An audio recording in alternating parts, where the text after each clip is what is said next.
Hello kittens, and welcome to or back to my channel where you can come sit down and chit chat with me, Karla, for a couple of minutes. Now if you are returning, you may be wondering one of two things. One, why am I standing? And two, where are my bangs? They are here. It's just hair washing day and my hair's washed out.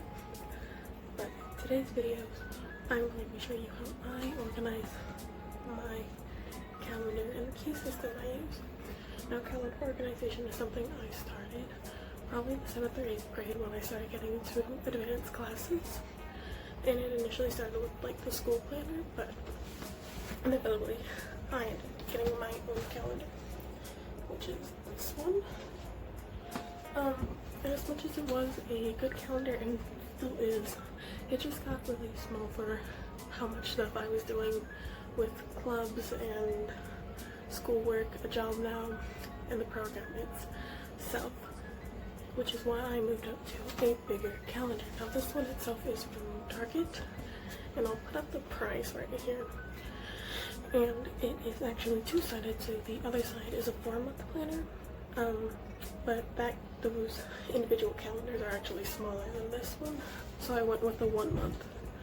But I also invested in this because I am a senior in high school, and next year I will be going to college, and this was just something I really wanted to have, and I thought it would not only work for right now's purposes, but later. So this video will be voiceover. I'm going to show you guys me setting up my calendar, and then afterwards I'll do a recap. So I hope you guys enjoy. Alright, hi guys, so this is what I start off with. A clean slate, obviously, but we're gonna first start with doing the month, and for me, each month has a different font theme for the title. So this month for August, I just did large, thin block letters, and then these little, well, it started off as parentheses, and then I put little, like, leaflets on them because I like plants, and eventually I did fix the right one because it was uneven, but it wasn't in the shot. After that, I'm going to start numbering. I make sure and check that I do start on the first, regardless if I fill out my calendar on the second like I was here. I want to make sure everything's lined up.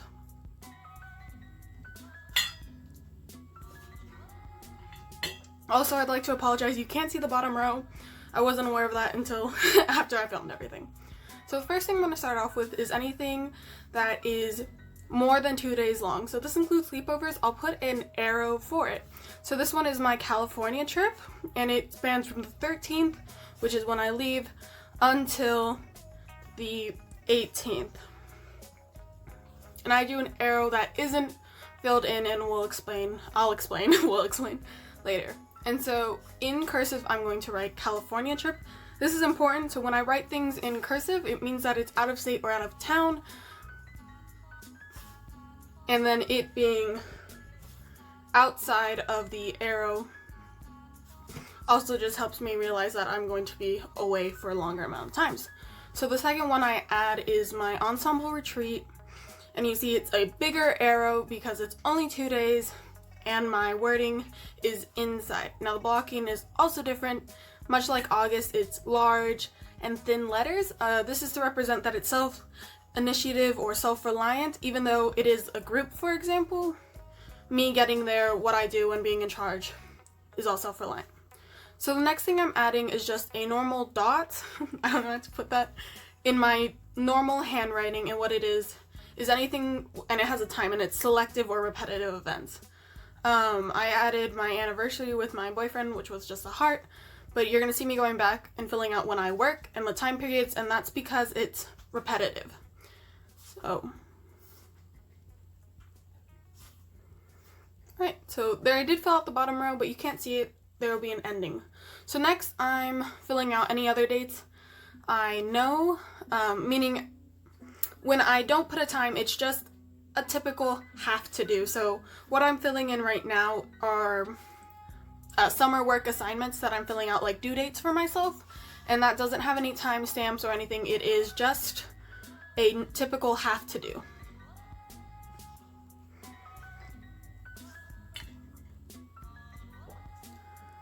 I don't fill them out in any particular order, but I do tend to do same or similar events at once. So all my special events, the arrows, for example, or my anniversary, I did those first just so that I knew I had them on the correct dates.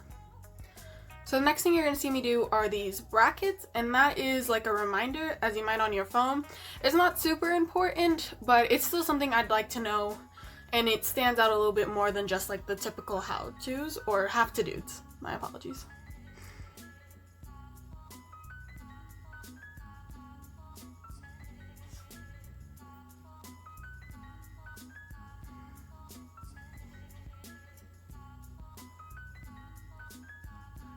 So it's not too clear, but I do have arrows pointing down, and that's to represent an addition to whatever that main event is. You're also going to see black filled in arrows. This is for me anything my boyfriend is doing that might impact us hanging out or when we hang out. And those big brackets with the colon is anything that's self-reliant but takes more time. So this is the recap of everything, so I can slow it down a little bit.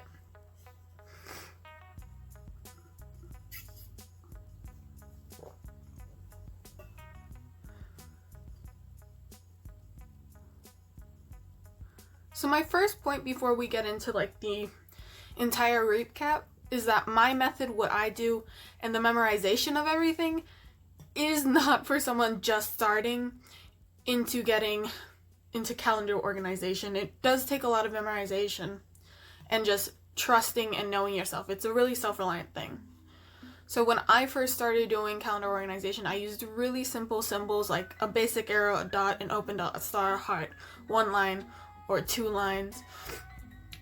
And if you are wanting something more in-depth about it and like how to start this system and keeping a key system and how it looks on a smaller calendar, a video completely dedicated to that, you can comment down below and I would be more than happy to do that video. But let's get started. And my first type of organization is the handwriting I use. So a normal dot or bullet point with my typical handwriting represents anything that I have to do.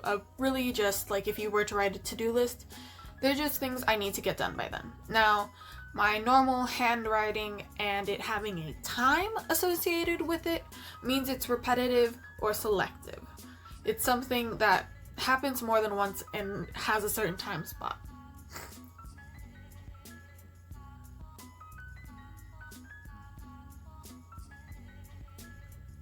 Shake it out. So, next let's look at my handwriting, just normal, and yes, that is my handwriting, it's not in cursive or anything, with an arrow below it. This is an addition to that task. For example, my last day I go to work before I go off on my trip, I have that I need to remind my boss. Now, cursive handwriting, which my handwriting is not, it slants it the other way, is representative of anything that's out of town or out of state. This just kind of helps gauge.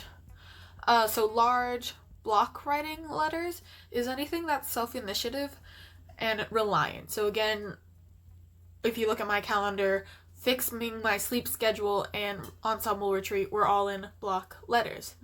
Now, if it is the same kind of font but is italics or slanted, this means that I normally have a supervisor or boss or someone else that I need to report to. For example, babysitting is in italics for mine because obviously there's a parent. So next we're going to move on to symbols and how I use symbols. The first symbol is these forms brackets. Now these brackets are reminders, like I stated before. They're just to kind of help me see that there's something else there.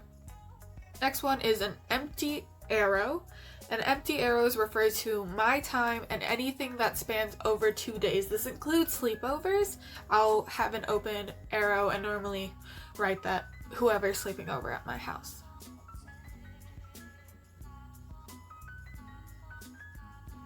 So next one is this form of brackets, but there is a colon inside of it.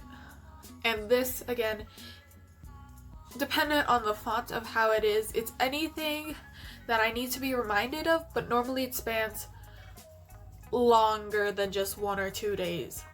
And the last symbol I use is a filled in arrow, and like I had said, it is to represent something else that will or could affect me. For example, this is used for my boyfriend or my sister. So I hope you guys enjoyed and you stick around for the next video. Bye guys!